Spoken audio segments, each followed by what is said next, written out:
Hi friends, this is Amit Pathak once again with yet another video that could help you change some aspect of your life in a positive way. Today we are going to talk about a topic that commonly affects all of us in some shape or form somewhere in our life. Yes, today we are going to talk about the problem of procrastination. That feeling of pushing back our tasks until it is too late or at till the last moment. So what causes procrastination and how can you get rid of it? Today I am going to share with you 3 points on this topic that could help you understand the cause of your procrastination in certain tasks and how you can get out of that. So are you ready?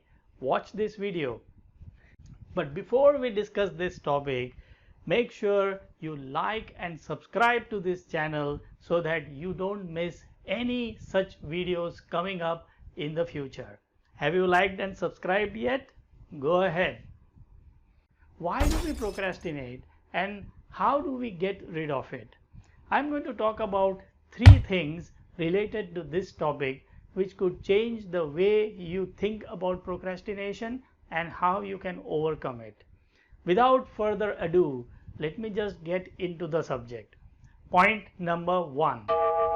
Associate a strong sense of purpose to the task that you are procrastinating. Let me explain this with some examples. Suppose if your task is to go to the gym and exercise, or maybe take up some course and study or read something, or maybe just follow a diet routine and you are procrastinating that. The mistake that most of us normally do is we take the task as the goal. No, the task is not the goal. Dieting is not the goal. Reading is not your goal. Exercising or going to the gym is not the goal. The goal is what you will get when you do this task. And most of us miss that aspect while performing the task. I'm going to take this a level further. What will you get if you continue to achieve this goal in the long run? Now that is the purpose behind this task. As soon as you get clarity of the purpose why you are doing that task, and if you can then connect that task to the purpose, there is a strong chance that you will feel motivated to follow up with that task and do it. Remember, clarity of purpose produces motivation and inspiration, and when you are motivated and inspired, then you can actually do any task very easily and quickly without procrastination. So if your task is to go to the gym and exercise or follow a diet plan, just ask yourself, what is it that you are going to get in the long run as a purpose when you perform this task? Now friends, here I am going to share another very important aspect associated with the purpose. You see, our mind cannot process abstract terms. So if you are going to say that I'm going to the gym and exercising or following a diet plan so that I can feel energized and I can feel very active, the mind doesn't understand these terms. So it would be easier for the mind to process when you can just translate that into practical outcomes that you will achieve. For example, if you were to say by going to the gym and exercising, I will actually be able to perform more work in the day. I will be able to do better in my relationships. I will be able to make more money. I will be able to enjoy with my friends. When you start connecting to these practical outcomes, then the motivation and inspiration becomes stronger, and then your mind can actually see yourself getting those outcomes and therefore feel energized to perform the task. So point number 1, connect a sense of purpose with practical outcomes to the task that you have been procrastinating. And when you can connect that, there is a strong chance that you will start getting results. Now let's go to point number 2. Now this point is going to feel very weird or strange to many of you. Here is the point. Find the positive intention behind your behavior.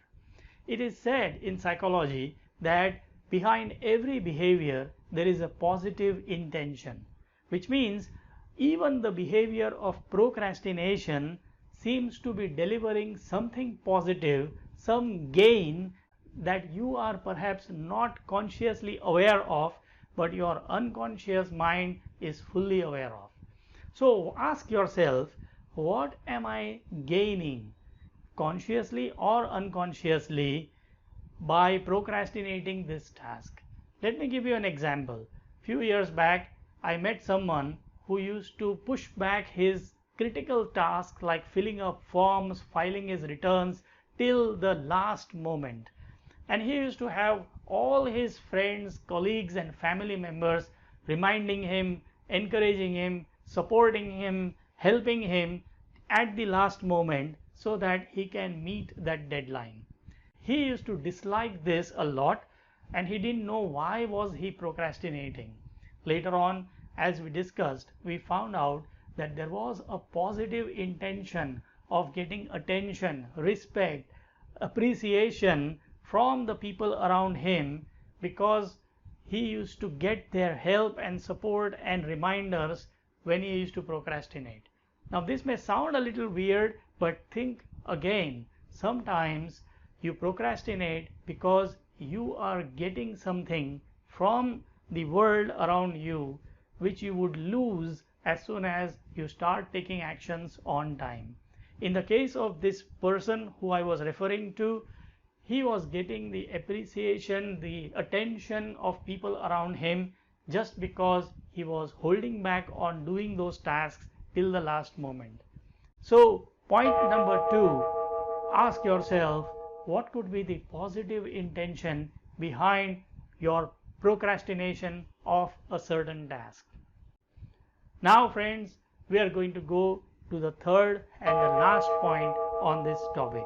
Sometimes the task itself is too big or complex or overwhelming for us to be able to understand where to start and how to start taking actions. And when we are not sure of where to start, procrastination comes in. So friends, just ask yourself, are you actually looking at a very large piece of work which is producing a sense of overwhelming confusion in your mind and you're not sure where to start? If that is the case, then there are two ways you can address this. The first obvious and simple way is to chunk down that big problem statement into smaller pieces and smaller pieces until you can actually break it down to small tasks which you can easily understand, visualize and take actions. So as soon as you chunk down your task, you will be able to realize that it is not so difficult after all, and that's when you can start taking actions. Another option is to start finding people who can support you, join you into performing this project, and when you get more support from people, it becomes easier for you to start taking actions.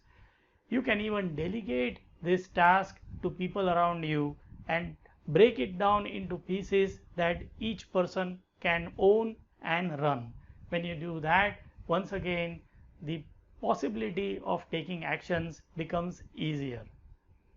So friends, hope you enjoyed listening to this talk on procrastination and hope you have begun to get ideas on what you should be doing on tasks that you have been holding back and procrastinating for a long time. Please like and subscribe to this video so that you can actually get access to more such videos coming ahead. Till we meet again, this is Amit Pathak signing off. Take care.